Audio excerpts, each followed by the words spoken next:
Radicalisation is also about justifying violence, isn't it? No, it's not. Will you no, take some responsibility for what has happened on the streets of Woolwich? Pejorative like radicalisation, fundamentalism, extremism is used by the British government to silence a section of the community which expose their own policies. There's something called Islam. Islam calls for the Sharia. Islam says that people have a right to defend themselves.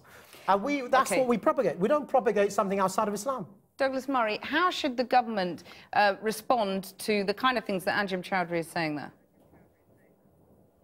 Well, it's very difficult in a way for the government because Al-Mujah Haroon and its offshoots have already been banned. Its offshoots have been banned for many years. And this group, of course, and its activities predate 9/11. And I think it's very important to remember that Amer Mirza was convicted, first a member of Al-Mujah Haroon, was convicted in 1998 for his attempt to firebomb a British Army barracks. There have been a spate of attacks.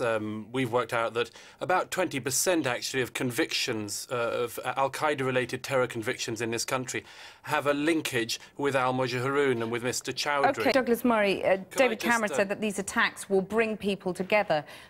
Are we not terror-struck as a country? No, I don't think so at all. I'm not terror-struck, you're not terror-struck. Almost none of the British nation, I should think, is terror-struck. What we are is united in disgust, Muslims and non-Muslims. You know, it's extraordinary, really, for most of us, because we've all witnessed Mr. Choudary and his group for many years trying to provoke the British people. He's got on his record not only these huge swathes of people that he has helped to radicalise, but of course he's also created the English Defence League, an incredible double whammy achievement for one individual.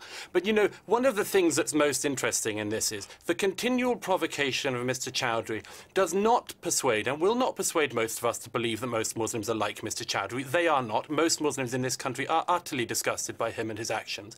And the important thing to remember for non-Muslims is not to be provoked by Mr. Choudary, not even when he says, as he did earlier this year, that his £25,000 a year that he gets in benefits from the British state is what he calls jihad seekers' allowance. If I may make one point. OK.